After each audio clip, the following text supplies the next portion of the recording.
Bienvenidas, bienvenides, bienvenidos. Estamos en el primer encuentro en sala de la muestra Tercer Ojo, que se inauguró hace muy poquito y que está curada por Marita García, que por supuesto si no recorrieron, invitamos a recorrer en algún momento. Es una muestra con obras de la colección del Malva, más obras de la colección de su fundador Eduardo Costantini. Y bueno, y una de las piezas que forma parte de la colección del Malva es justamente esta en la que estamos inmersos, que es Windows, que fue adquirida e incorporada al museo y que es la primera vez que se exhibe en el museo. Con lo cual, bueno, estamos muy contentos de tener a Mariela acá también para poder hablar de la obra, para poder hablar de su trayectoria. Yo voy a hacer una breve introducción leyendo su biografía, porque me parece que es muy rico, bueno, conocer al artista, saber qué es lo que hizo en estos años. Mariela Scafati es serigrafista queer, pintora y docente. Vive y trabaja en Buenos Aires desde 1997, después de haber estudiado artes visuales en Bahía Blanca. Asistió a los talleres de Tulio de Sagastizábal, Pablo Suárez y Guillermo Cuitca. Realiza exposiciones individuales desde el año 2000, la primera Pinturas y Pared en la Galería Belleza y Felicidad, y las más recientes La Movilización en la Bienal de Berlín en 2020, y Algo se rompió, 2011, Windows 2021, que presentó en la Storefront for Art and Architecture de Nueva York en 2021, y en el marco de Under Construction, New Acquisitions for the National Gallery Collection en el Hamburger Bahnhof de Berlín en junio de 2022, y que entiendo que todavía está exhibida. En 2002 cofundó el Taller Popular de Serigrafía.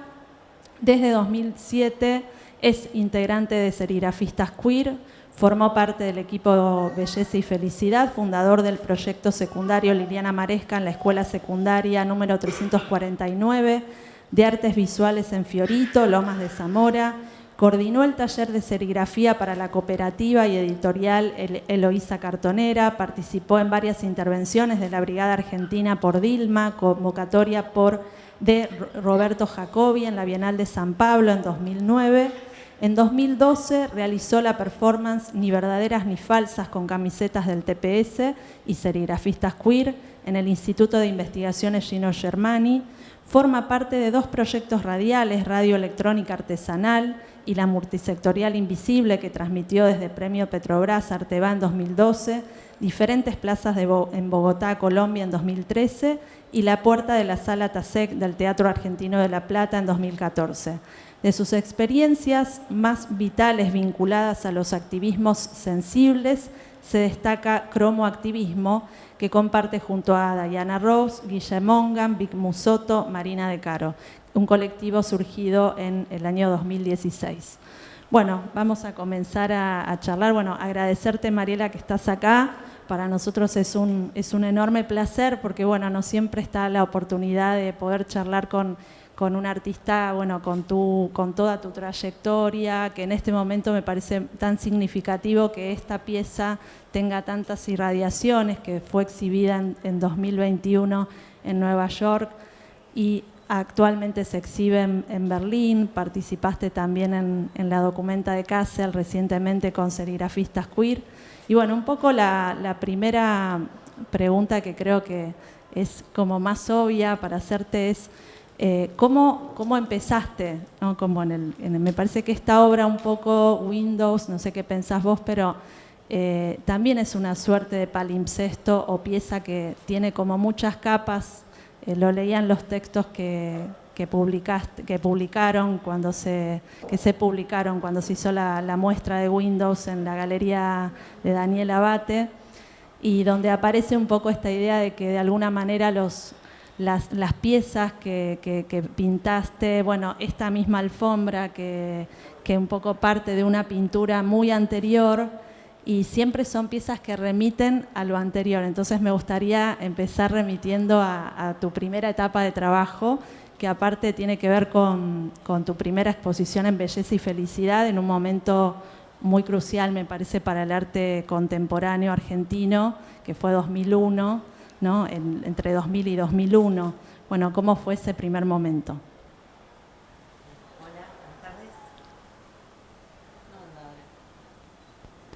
Ahora sí, me confundí el naranja con el verde. Así empezamos. Bueno, buenas tardes. Gracias por venir y gracias por la invitación para esta charla y también por tener la oportunidad de volver a ver esta obra como fue la primera vez en el 2011. O sea, volver a pensar como un espacio más cerrado y pensarlo conjuntamente, ¿no? Pensar cómo va a ser el espacio adaptado para que se pueda ver bien este trabajo. Cuando me preguntaste al principio cómo habían sido mis comienzos, pensé en todos los comienzos, porque creo que cada tanto tengo algún tipo de comienzo y ya ni sé cuántos tengo. Debe ser por la cantidad de vidas que tengo también. Pero después ya me preguntaste puntualmente por una que es como uno de los comienzos, que es estando en Cava, en la ciudad de Buenos Aires. Ese es uno, en relación a mi trabajo concreto, así como pintora. Y después otro comienzo muy importante fue en Bahía Blanca, que es como la parte que casi nadie conoce, más los puntaltenses, los bahienses, los dorreguenses. Bueno, lo que eran compañeros míos de la Escuela de Artes y también integrantes o trabajadores del Museo de Arte Contemporáneo de Bahía Blanca, que fue, bueno, el primer museo del país, y que creo que ese fue mi comienzo, o sea, en esas siendo estudiante y siendo también bastante fugitiva, como que me iba bastante de la escuela para estar en el museo que quedaba a la vuelta de la escuela. Y ahí me encuentro con lo que es el arte contemporáneo. Mucho tiene que ver en eso Tulio de Sagastizábal como docente,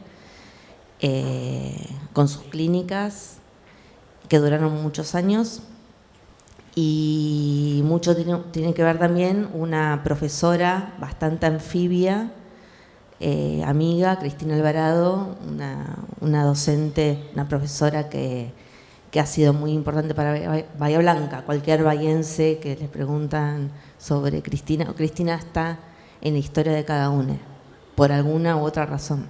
Aparte era una persona que estaba encargada del archivo, o fue quien inició como el archivo en el Museo Nacional de Bellas Artes de Bahía Blanca, el que después se extendió a Museo de Arte Contemporáneo. Y bueno, y después al venir acá a Buenos Aires, haber tomado esa decisión, a 1,5 cuadras estaba Belleza y Felicidad de mi casa, y un poco nos conocimos así, así nos encontramos con Belleza y Felicidad.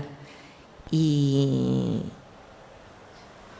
¿qué más qué te podría contar de eso? Otra escuela más, o sea, nunca lo pensé como galería, lo pensé más como un lugar de fiestas, un centro cultural, un lugar donde se vendían materiales para artistas, y una escuela, un lugar pero muy informal, ¿no? Es como yo le llamo escuela porque fue un lugar donde aprendí mucho y de mucho intercambio y de aprender estando en diálogo con colegas. Sí, pensaba en esto de que justo Belleza y Felicidad, digamos, es como crucial para pensar, ¿no?, también la colectivización de las prácticas artísticas, o por lo menos me parece que ahí aparecen algunas cuestiones que tienen que ver con cómo se institucionaliza el arte contemporáneo y cómo a contrapelo de eso aparece un espacio que casi es el anti-espacio institucional sin querer serlo, y que, bueno, dejó marcas muy fuertes para poder pensar, digamos, como toda una nueva generación de artistas moviéndose alrededor de ese lugar. Más allá de esta, digamos, como de esta tensión histórica que aparece quizás en los 60s o incluso en los años 80s, no de la tensión entre la institución y el de afuera, sino que era algo que tenía más que ver con un borde, ¿no? Y que me parece que ahí, bueno, empiezan a pasar otras cosas, ¿no?, para poder pensar como las prácticas artísticas. Y ahí también me interesaba saber de la pintura, porque esta instalación es una instalación pictórica, ¿no? En principio, digo, todos los trabajos que ven acá, los afiches, no son afiches, son afiches hechos a mano. Mariela los pinta, hay una base, un color, hay una escritura, pero es una escritura a mano, o sea, todo forma parte de un hacer pictórico, ¿no?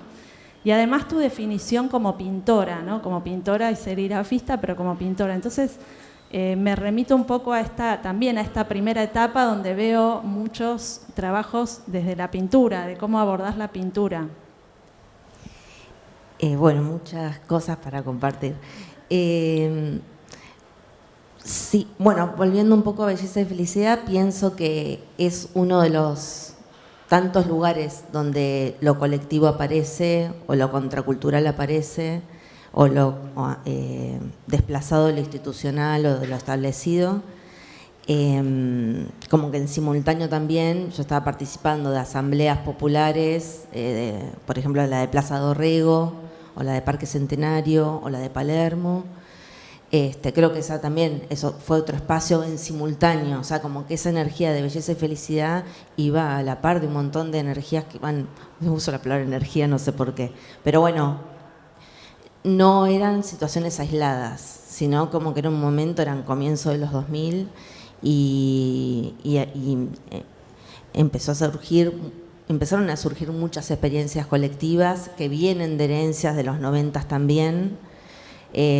Por eso como que para mí recalco bastante la experiencia de Bahía Blanca, porque ahí, volviendo a Cristina Alvarado, esta docente, no solamente era una profesora de Historia del Arte, sino también era docente de la Universidad Nacional del Sur y también era activista y se llamaba feminista, que para mí era rarísimo, porque no entendía bien qué significaba, pero como parecía una gran señora. Y recién pasado mucho tiempo, creo que hace 3 años atrás, pude entender un poco más de qué hablaba cuando decía que era feminista, porque empecé a verlo en todos lados, esa transversalidad, ese modo de trabajar tenía la misma intensidad trabajando en una radio comunitaria, en un barrio periférico de Bahía Blanca, haciendo un archivo adentro de un museo, o siendo docente. O sea, el modo de distribución de la información, de cómo se acordaba de los nombres de cada estudiante, pensando de ese estudiante qué potencial había y qué fotocopia le podía regalar.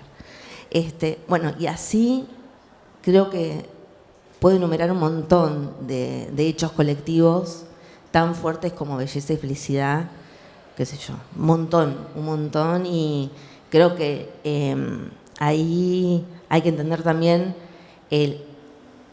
también la experiencia del taller popular de serigrafía, o sea, eso es puntual, eso es muy, muy importante, que es lo que hace que un poco con esa experiencia junto a Magdalena Gitric y Diego Posadas al comienzo, más la experiencia de compartir en la beca Cuitca con Ariadna Pastorini, que aparte de ser escultora es de una familia de serigrafistas, con ella aprendí la serigrafía y ella viene también de otras experiencias, que es la fiesta, de armar fiestas, las primeras muestras así un poco más escurridizas, que yo me fui acordando con el tiempo, son muestras en el baño de la fiesta que organizaba Ariadna.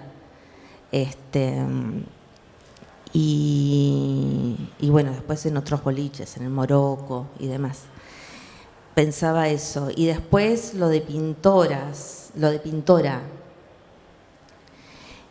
En un momento empecé a sentir que había una necesidad de poder, de las otras personas, de una necesidad de escucharme decir de que era algo. Y entonces dije, bueno, soy pintora.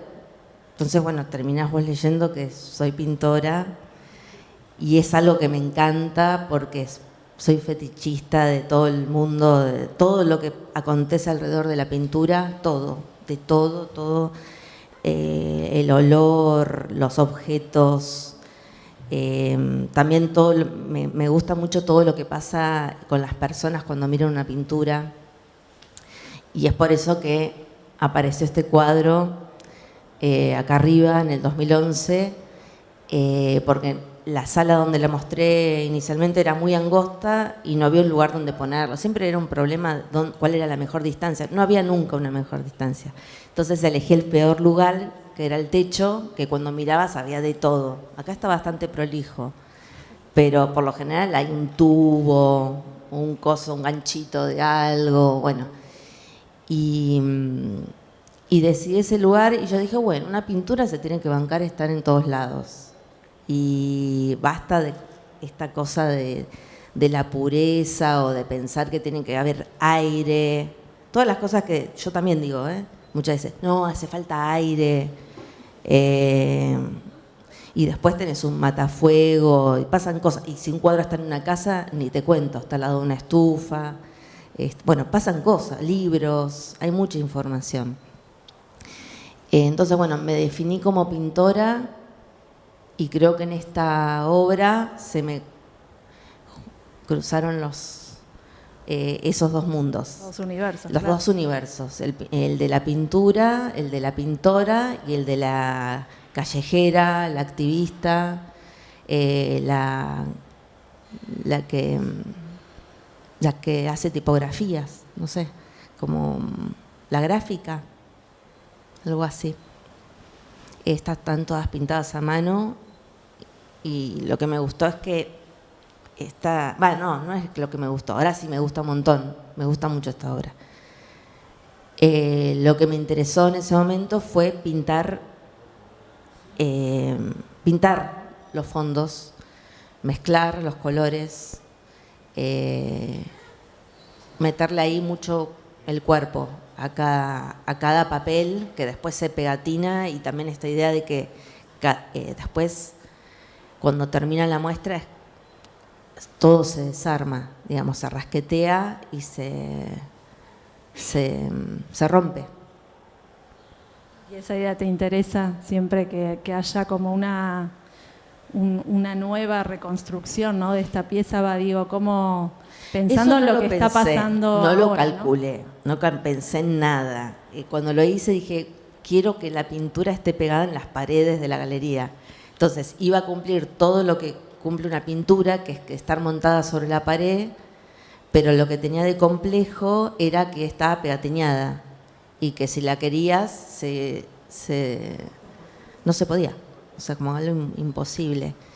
Y bueno, tuve la suerte que aceptaron que hubieran unas pinturas pegatiñadas así. Pensaba como que en esa primera experiencia de Windows, que fue en 2011, no aparecían como mucho esto del borde, de usar las ventanas, de usar, espacios de la galería que son muy distintos a ahora a que llegamos, digamos, a una situación mucho más quizás como geométrica, ¿no?, como de un rectángulo. Ahí habían también otras cosas, o sea, había pinturas de otros momentos, había cerámica, si no recuerdo bien, unos platos, había como otro tipo, digamos, y mismo, la alfombra, ¿no?, que era como, acá recién preguntaron de qué significa mar, ¿no? Entonces quería, un poco remitirme a esos, por un lado, a esos significantes, ¿no?, que son como todos esos otros elementos que rodeaban a Windows y que ahora no están. Y por otro lado, a lo que aparece en las frases, ¿no?, que me imagino que tiene que ver con las experiencias colectivas, lo estuvimos charlando un poco con otras situaciones, más de la comunicación, ¿no?, los mensajes de texto, etcétera. Me perdí. ¿Cuál es la pregunta? Perdón. No, por un lado, preguntarte, por los significantes, ¿no?, como por las palabras que aparecen en Windows, y después, por otro lado, los objetos que aparecían en esa primera instalación, ¿no?, como... Sí, los primeros objetos eran Sí, de tanto en tanto tengo esa costumbre de poner en algún lugar cosas que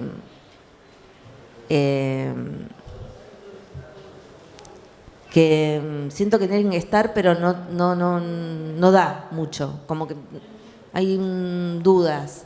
Entonces prefiero ante esa duda ponerlas para ver qué pasa.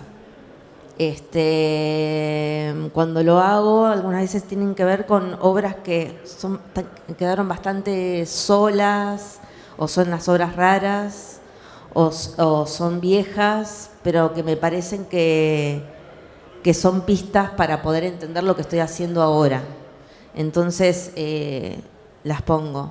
En ese momento necesité que estuvieran ahí sin entender bien, y de hecho creo que en ese momento tenía un sentido y ahora no lo tienen.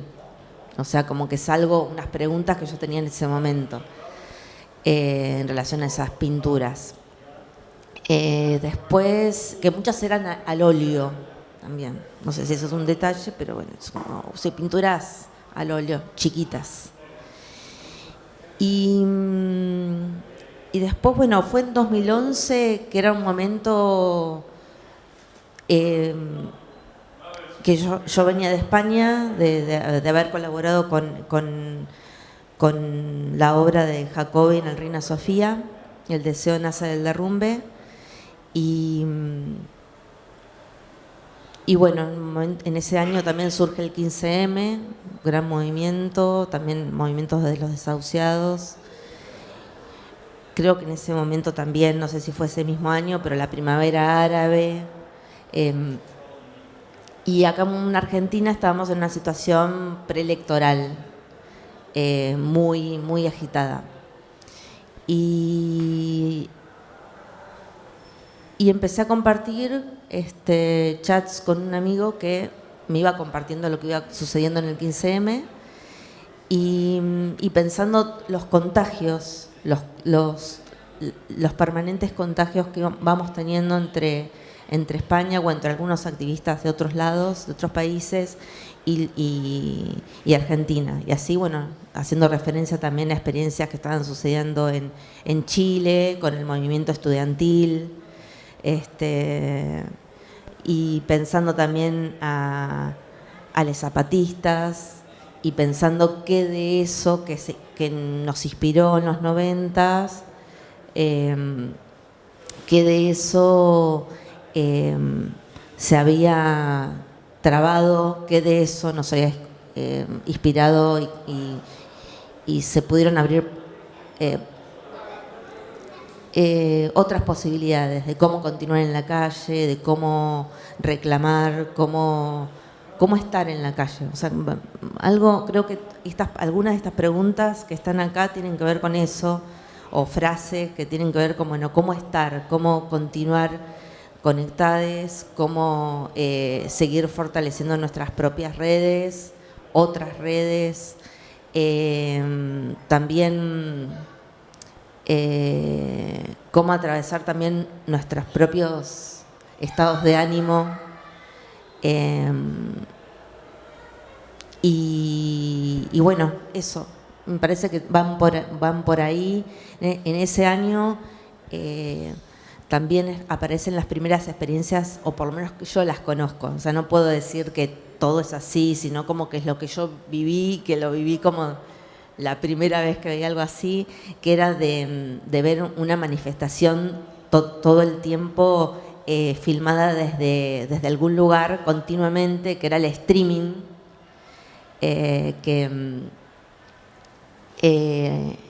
yo me la pasaba horas mirando cómo las personas se iban moviendo en la Plaza Sol o en otras plazas, de cómo eran esos desplazamientos y también cómo eran esas asambleas, qué formas tenían. Bueno, fue un año de investigación caótica, como es mi onda, y creo que esto es parte de esa investigación. Son como anotaciones, son ediciones de chats, ediciones de SMS, de Skypes, como esas charlas que una tiene en un chat, que empezás hablando de el clima, pasás a hablar una receta de panqueques y después de Alberto, no sé, pasás por todas las por todas las charlas. Bueno, ahí está una edición, por eso la convivencia algunas veces de algo que parece que no tiene que ver, y a mí en un punto pienso que capaz que sí, pero hay que descubrirlo. Con el tiempo empiezan a aparecer nuevas claves, por ejemplo, no sé si es el ejemplo, pero pienso en algunas siguen estando y resuenan, como pasa el tiempo, pasan los momentos políticos, que son bien diferentes, y algunos cambian, decís, uy, mirá ese espíritu, a eso que sucedía, eso que sentíamos en 2011.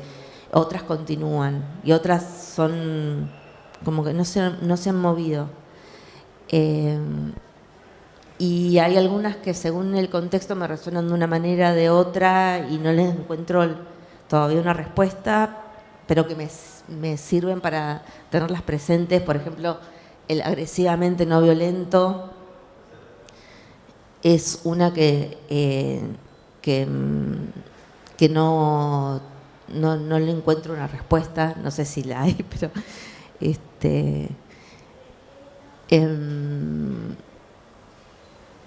que funcionan un poco como por momentos como mantras, o como algo que no sé, son ideas que vuelven a aparecer y se repiten y por ahí. Creo que algo de eso tienen estas frases. Sí, tienen como, me parece, también esta cosa de remitir a la calle, ¿no? Todo el tiempo, como, bueno, la situación ya del afiche, el tipo, digamos, de lenguaje, ¿no? Justamente esta sala de la muestra habla de transformar la palabra, ¿no? Y en la transformación de la palabra hay algo como del deseo, ¿no? O en esta idea de que incluso es un verbo, ¿no? Los verbos dicen mucho, y en este caso nosotros como pensamos, ¿no? Como de qué manera poder pensar utópicamente, ¿no? En la transformación. Y me parece que como este trabajo y en general tus trabajos de los últimos años un poco apelan a eso, ¿no? Como a utopías que están como de repente pueden estar un poco silenciadas, pero aparecen, ¿no? en la obra, en la pintura, y a la vez dan cuenta de cómo esta comunión entre el arte y la calle. No sé, hay algo, no logro entender si es el arte como espacio, la calle como espacio, o la calle haciendo, casi como empujando a tu trabajo, digamos, a que sea, digamos, de esta manera. Digo, la calle como espacio de reunión, la calle como espacio de colectivización del arte, la calle desde el punto de vista de la activación, del activismo, la politicidad que se juega, digamos, en esos espacios, ¿no? Entonces pensaba, bueno, un poco eso, cómo vos pensás hoy en día, ¿no? Como habiendo pasado ya 10 años, ¿no? de Windows, ¿cómo pensás esta posible idea que puede ser la de la utopía en ese momento, de pensar cómo esto tracciona con la calle, y cómo la podemos leer hoy a la obra, ¿no? Desde esa perspectiva? O cómo la podemos disfrutar hoy, digo, porque tampoco leer es como, claro, bueno, disfrutar, experimentar, no sé. No sé si te voy a poder responder, pero pensaba que es muy raro que yo lea utopía, y las veces que lo he usado es para decir algo que lo estoy viviendo. O sea, como que nunca lo veo como algo que está lejos y que no se puede, o que es algo que no existe. Las veces que capaz que dije, no sé, pero no dije esto es una utopía. No sé, pero algo de eso que cuando se dice utopía, que vos decís, eso soñado, eso imposible. Yo estaba en 2011 y sentía que estaba adentro de una utopía. O sea, como, y que era algo que era real. O sea, que para mí la utopía tiene que ver con algo re concreto. ¿Viste? Cuando estás en un lugar y decís, ah, no, esto era lo que yo quise o deseaba y ni lo sabía. Esa sensación.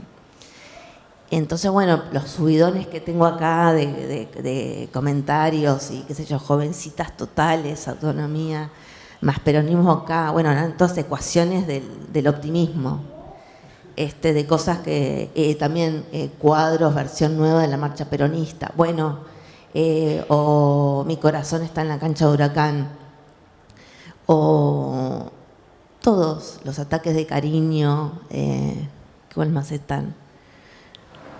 Bueno, medio bajonero que habla de la soledad. Qué bueno lo de Cristina. Ámsterdam, Fiorito, Europa, está en el horno. Eran todos momentos donde yo era docente de la escuela de Fiorito. Todo lo que pasaba ahí. O sea, había unos libros que había hecho el Ministerio de Educación que hablaban de la dictadura, que para mí era un flash porque en mi secundaria nunca se habló de dictadura.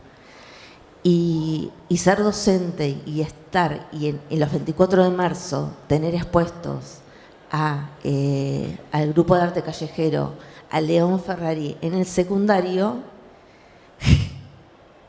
¿eso qué es? Es algo increíble, nunca se me había ocurrido por la cabeza algo así. Bueno, estaba en un momento donde todo era posible.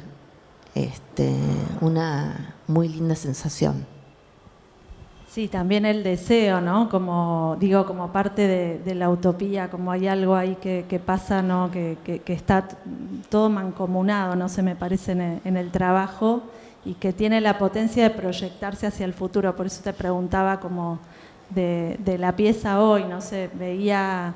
Bueno, incluso traje unos textos un fragmento de dos fragmentos de textos que se escribieron, que me gustaría compartirlos. Uno es de Gonzalo Aguilar y dice, hice como un recorte, no los voy a leer linealmente. ¿Qué pueden hacer los colores en un acto o en una marcha? ¿No? Una era esa pregunta que se hacía Gonzalo. Y después dice, por ejemplo, el color y la palabra, el arte y la política, la obra que terminó ayer y la que hizo hace 10 años, en un momento de su vida, a principios de este nuevo siglo, Mariela comenzó a agregar tela a sus cuadros, a desplazar los soportes de madera, a seguir sus geometrías hasta el borde último del cuadro. Ahora hace lo mismo, pero ligeramente diferente, y esa diferencia es esencial. Pinta los paneles, construye una maqueta de la galería y después deberá montar todo no mucho tiempo antes de la apertura. En el montaje habrá que ajustar obra y galería hasta llegar a los bordes mismos, porque eso es lo que importa en las ventanas. Lo que se ve a través de ellas se define por los bastidores que la unen y la separan con el afuera. Windows, ventanas, superposición de tiempos.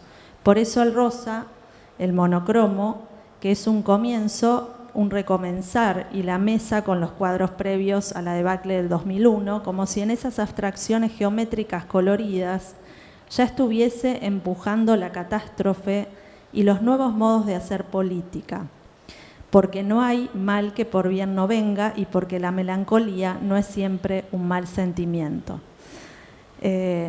Bueno, pensaba como todo lo que se juega, ¿no? en este fragmento de este texto, porque bueno, hay algo que me parece que pasa hoy, incluso con la presencia de serigrafistas queer en la documenta de Kassel, ¿no? Que hay mucho de esto de tu trabajo colectivo que incluye la calle y que vuelve a permear al interior de los espacios y que nos permite pensar múltiples proyecciones y también proyecciones border, ¿no? Como irse hacia los costados. Ustedes tienen un término que a mí me encanta, que es el de lo escurridizo, ¿no? Casi como, no me acuerdo exactamente la frase. Ser tan escurridices para que no puedan ni nombrarnos. Esos de serigrafistas queer. Sí, en el momento que empecé a pensar esto de pintar diferentes rosas, y rojos, o sea, como todas las posibilidades de mezcla entre el rojo, los rosas, un poco, o sea, hay varias historias de esos colores. Una podría ser desde cómo se llaman los colores de las pinturas Madison, que es una marca nacional que ya de por sí los colores tienen nombre, se llaman rosa Luxemburgo, como el de radio, o está el rosa Dior, que creo que es el de cuadros, rosa Dior, rosa chicle, y así. Bueno, eso muchas veces los elegí porque me gustan los nombres de esos colores. Y otras tuvieron que ver, y porque también iba por ahí mi curiosidad, era poder saber un poco más sobre las estrategias de la frivolidad o tácticas de la frivolidad, que fueron tácticas inspiradas en zapatistas y todas. O sea, fue algo que surgió más en los 90 con los grupos antiglobalización, donde las grandes manifestaciones eran unos grandes bailes también, tomas del espacio público, de la calle, a través del baile, la fiesta, el carnaval, y mucho color, mucha loca, mucho que tenía mucho que ver con lo que yo descubrí acá en Buenos Aires en las fiestas y en espacios como Belleza y Felicidad. Y o sea que ahí también empieza a jugarse lo personal, empiezan a aparecer también otras posibilidades de cómo hacer política en la calle, o a través de las artes visuales, a través de la gráfica, el estar, cómo estar ahí, si hay una sola manera de estar o si hay otras opciones. Entonces el color también me permitió pensar en esas cosas. Y la convivencia de el rojo, o sea, en ese momento pensaba mucho pensar el rojo como esos colores que yo al principio en taller popular de serigrafía eran habituales, como este color que es medio un bordó, un color que siempre es como un rojo con un poquito de azul, grave, y otros rojos más chillones, y después pensar otros, qué sé yo. Ahora lo pienso y digo, bueno, qué loco, porque a partir del 2015, con Ni Una Menos, donde empieza a aparecer mucho el fucsia, que seguramente el fucsia ya estaba, pero ahí aparece con mucha notoriedad, con mucho protagonismo. Pienso en la cantidad de colectivos feministas que han usado el fucsia, y eso antes no se usaba el violeta, se usaban otros. Entonces también se puede ver ahora estos colores que nos resultan un poco más familiares de otra manera. O sea, pero eso no estaba sucediendo en ese momento. Ni aparece la palabra feminismo, pero sí puedo detectar que sí estaba presente, pero es como que no aparece manifestado con las palabras, sino a través del color. Y en pequeñas pistas, que si vuelven a leerlas o pueden leer algunas frases en esa clave, porque esa es otra manera también de poderlo pensar desde distintos puntos, ¿no? Desde distintos lugares. Una es esa también, poderlo pensar, a ver desde el feminismo cómo se podría leer este trabajo, no sé. ¿Cómo se puede leer el feminismo para vos? No sé, ahora improvisé, me pregunté cómo puede ser eso, como podría decirte desde otro lugar, también desde la historia de los monocromos, o cómo puede ser visto desde la historia de las artes visuales con alfombra, ni idea. O del arte, de la historia del arte que invita a las personas a que se acuesten para mirar para arriba. No, te pregunto porque me parece que es súper interesante pensar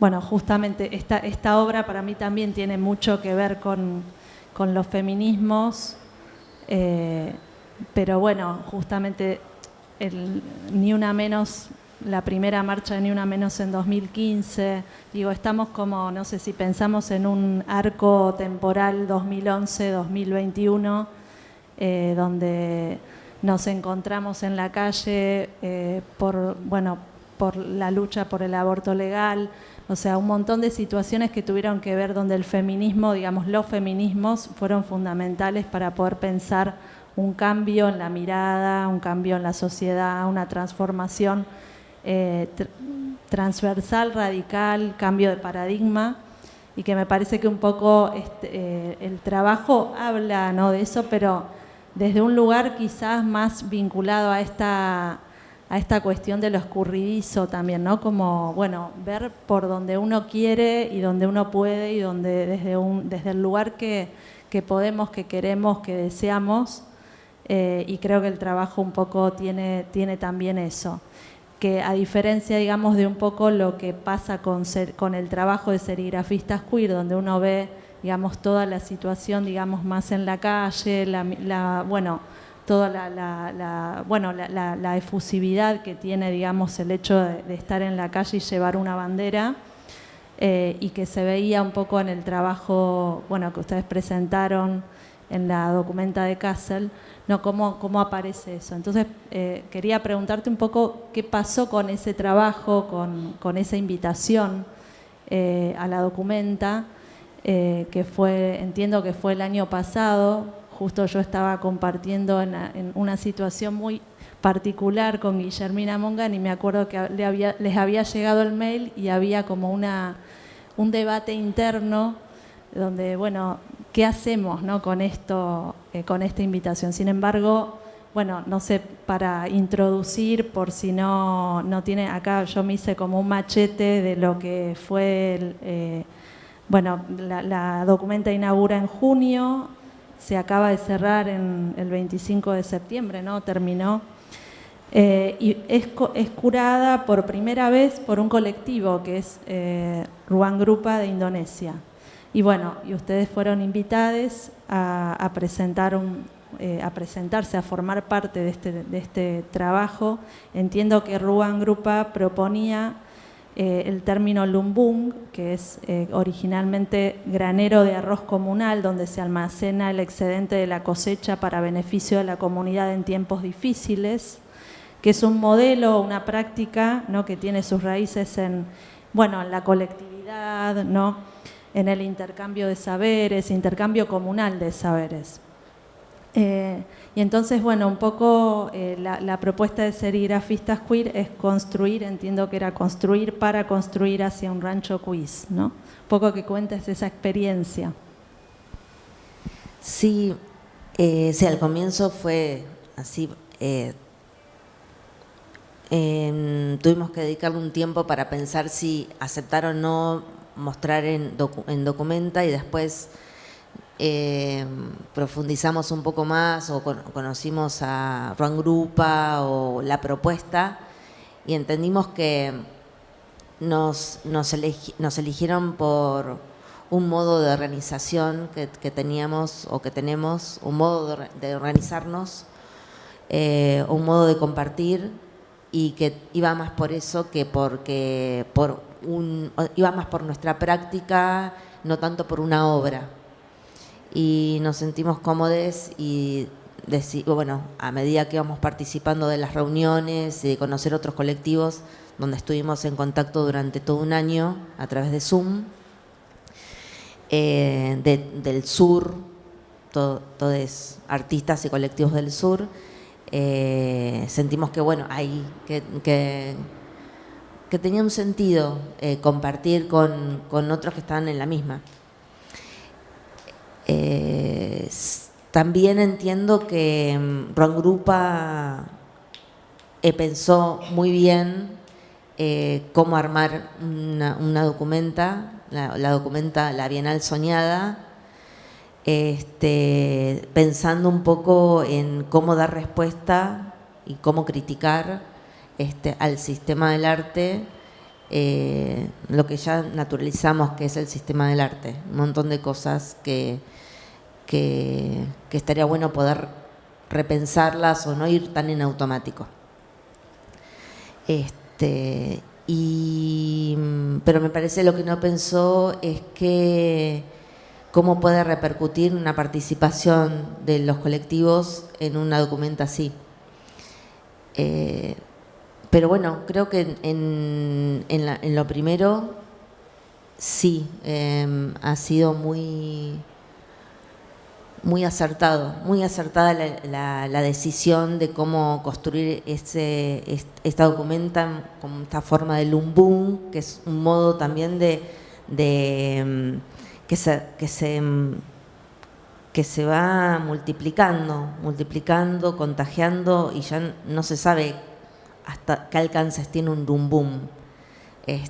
Cuántos artistas, cuántos colectivos hemos participado de documenta, es imposible poder calcular eso.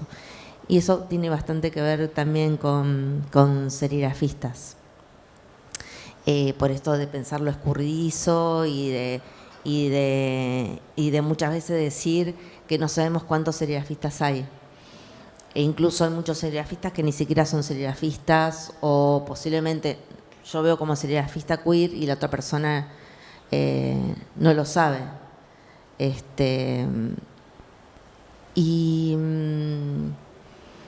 Bueno, en medio de esa confusión, nosotros nos sentimos re bien. Es así un lugar que nos sentimos familiarizados. Hay un rancho acá y un rancho allá, había un rancho acá y un rancho allá, ¿no? ¿Qué es esto de las rancheadas que ustedes siempre como proponen, ¿no? Sí. Las invitaciones a ranchear. Sí, también hay ahí una familiaridad porque tiene mucho que ver también con lo que Ron Grupa proponía, que era del non-cron, que es esto como de propiciar un encuentro y ver qué onda, que es lo que muchas veces estamos acostumbrados acá pueden decir experiencias de Córdoba y bueno, compañeras de la Asamblea Popular Feminista también acá, que también saben lo que es, y después hay amigos por todos lados que saben, es algo que común, no sé.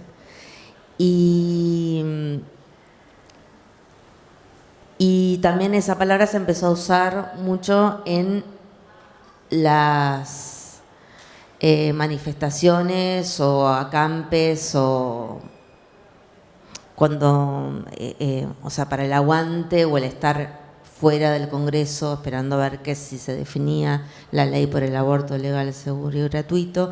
Creo que ahí empezó a haber algo más del ranchear, de usarlo,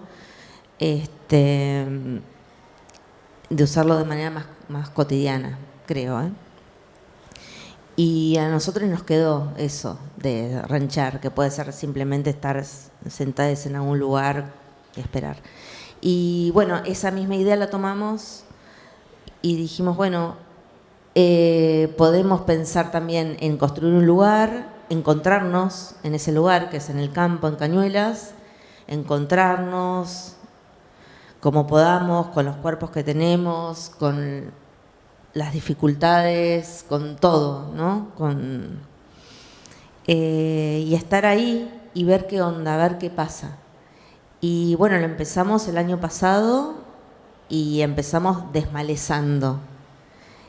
Y creo que es lo máximo que llegamos a hacer como proyecto para Kassel. O sea, como el proyecto de Kassel se divide en una parte territorial y otra parte como en Kassel. Y eso fue algo que también incentivó Ron Grupa, los curadores. Lo curioso es que, bueno, que todo lo que va a suceder más adelante con el rancho o la ranchada o el rancho quiz o andás a ver qué situación, eso va a suceder de ahora en adelante. Y eso también es bastante significativo porque no existe esto de que sucedan una programación por fuera del tiempo que sucede una Bienal. La Bienal terminó la semana pasada y nosotros recién vamos a empezar a pensar qué es lo que va a suceder en un campo que estuvo desmalezado, que seguramente ahora tiene una maleza, hay que empezar de nuevo. A machetazos, así empezará. Y así que bueno, un ejercicio de pensar algo optimista, está ese campo, está ese horizonte, que eso no lo pienso como que me voy a vivir al campo y todo se soluciona, sino como el de poder ir y venir, poder pensar, no sé, como no tengo ni idea, no sé nada, es como algo, ese campo es eso, todo eso que no conozco. Y eso me entusiasma. O sea, tus próximos proyectos tienen que ver con esta situación, con este espacio. Hay más proyectos vinculados, digamos, bueno, quizás a esta propuesta que estamos presentando acá. ¿Cómo te estás viendo en el futuro más próximo, no? No, yo me veo más en el futuro más viejita. Me veo con un campo de lavandas, con distintos tipos de lavandas. No sé cómo voy a llegar a eso, porque ni las macetas que tengo en mi casa no... Hay mucho por transitar, pero yo lo que veo es un campo de lavandas, ¿y qué más? Y tejiendo, haciendo cestería. Pero creo que me voy a seguir llamando pintora. Haga lo que haga, voy a seguir, si me preguntan, voy a decir que soy pintora. Bueno, me gustaría abrir a preguntas que puedan tener. Esta charla, bueno, no tiene que ser solamente entre nosotras dos, podemos, quienes quieran hacer preguntas, algún apunte que hayan, no sé, que tengan para decir, alguna nota. Habilitamos el micrófono.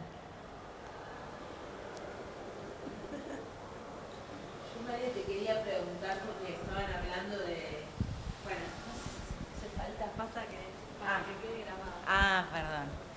No, es una pregunta por lo que estabas hablando de lo cromático y de los colores y de todas las gamas, digamos, del rojo. Y me preguntaba en realidad por la alfombra, que es como el único que incluye azul. Y un poco, bueno, nada, cómo entraba el azul en este panorama, digamos, ¿no? Sí, es una adaptación, yo ni sé cómo llamarlo, pero es una pintura mía muy chiquita que quise ahí desafiarla y ver qué pasaba si se transformaba en alfombra. Entonces, para hacerla en alfombra y más con esta técnica, implicaba simplificar mucho, o sea, toda esa pincelada de estas pinturas se fueron. Así que fue más eso, el de poder pensar como el arte en la vida, pero de la manera más explícita. O sea, como en la casa, creo que también por eso los platos pintados con mis pinturas, como muy de pensar también la vida cotidiana donde el arte aparece. Incluso en algo que capaz no lo definirías como que hay un artista ahí, pero como que sí esté en la vida, que esté en todos lados, digamos. Y así que no lo pensé en términos de que se veía un azul y ahí ya se me embromaba la obra o algo así, sino fue más el de pensar una alfombra, que era una alfombra para invitar a que el público se acostara y pudiera ver la pintura esta y esté cómodo, y hacer al revés, en vez de distanciarme o ver qué distancia tener frente a la pintura, invitar, y yo con las poleas, el público me va diciendo si quiere la pintura más lejos o más cerca, más arriba o más abajo. No sé si terminé de responderte. Sí, Sí, sí, gracias.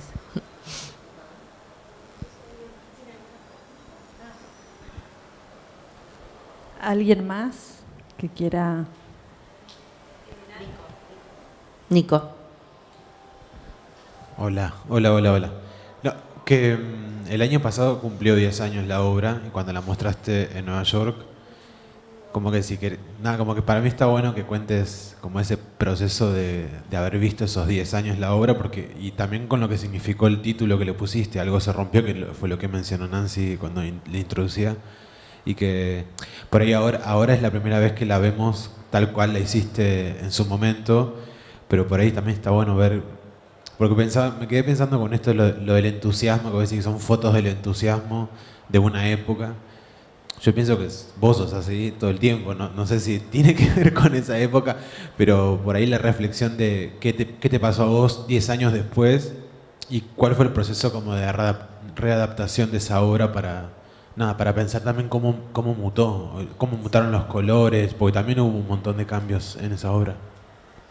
Sí, en 2001 cuando me proponen mostrarlo en Storefront, que es un espacio muy particular porque es muy angosto y las paredes que conectan con la vereda, con la calle, se mueven, entonces cuando las personas pasan por la vereda ya están adentro, o sea, una relación entre la de adentro y la de afuera precioso, un diseño de Vito Acconci. Y la propuesta ahí fue del curador, se cumplieron 10 años, porque él me decía, hay algo que yo me siento muy conectado con muchas frases, la siento propia, me pasan cosas, y vos estás hablando desde Argentina, pero yo estoy acá en Nueva York y las siento propias. Y entonces ahí empezamos a hablar de que algunas sí, otras no, por qué, y que ahora, en ese momento, en 2021, yo estaba en pandemia, embarazada, en 2021, y pensando, bueno, me dice, bueno, pasaron 10 años, ¿qué te pasa a vos con esto? Y empezamos a pensar en el espacio, y ahí la propuesta del curador de José Esparza fue qué pasaba si pensaban más frases y frases que tengan que ver con ese 2021. Y cuando las empecé a pensar con la misma técnica, no sé, método, ahí está, método, gracias. Con el método Scafati método Windows, método Scafati de Windows, yo dije, no, esto no funciona, ya no, Facebook, el chat de Facebook yo no lo uso más, el SMS tampoco, ahora están los chats colectivos, y yo estoy quemada, eso que yo estaba re entusiasmada con los chats y las ventanitas, ahora ya estoy colapsada, no quiero más. Pero esa comunicación existe y el Instagram y las redes y todo, pero de distinta manera. Y también existía las acciones o la pulsión colectiva también existía, pero ya de otra manera también. Y así que lo que empecé a hacer fue ir tomando algunas frases que aparecían mucho en ese momento, o que no están acá, estas 2011, pero las que se agregaron, que completaron 60 afiches. Algunas tenían que ver sobre la pregunta si necesitaba algo, que me la hacían mucho, pero también yo iba viendo que también se hacían a otras personas.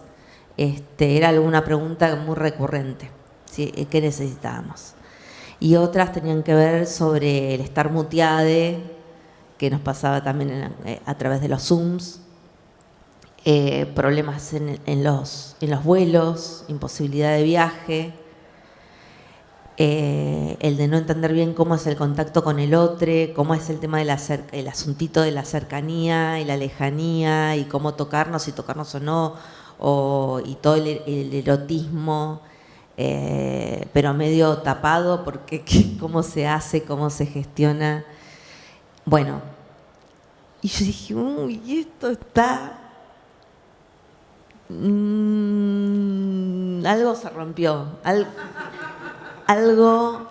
Algo, pero no puedo decir, pero algo acá de lo que yo viví en el 2011, ahora no, pero también con esa ambigüedad de decir, bueno, hay una parte que sí podemos detectar como podrida y otra de decir, bueno, pero algo se rompió y capaz que está bueno que se haya roto.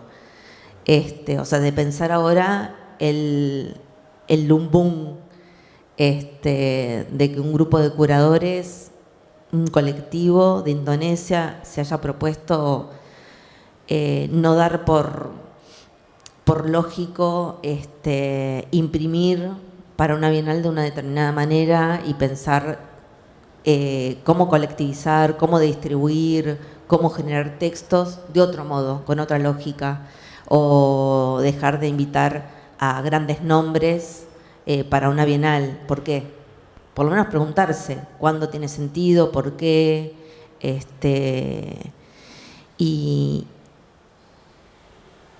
así que sí, o sea, ahora pienso el de algo se rompió como algo que no necesariamente tiene que ser algo jodido,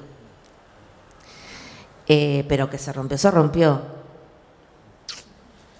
Creo que eso es lo que puedo compartir de ese trabajo que hasta ahora no se hizo en español, porque como me invitaron allá, lo que hice, decidí como que tenía que haber una comunicación, que las personas que estén allá puedan entenderlo. Entonces hay una especie, como cuando hablamos acá en femenino, masculino, también en inclusivo, neutro, no, sí,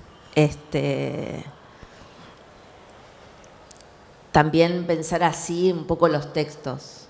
Algunos son imposibles de traducir, como Europa está en el horno, es muy difícil, es muy complicado y es problemático también, como algunas cosas que son muy propias de acá. Bueno, ¿alguien más?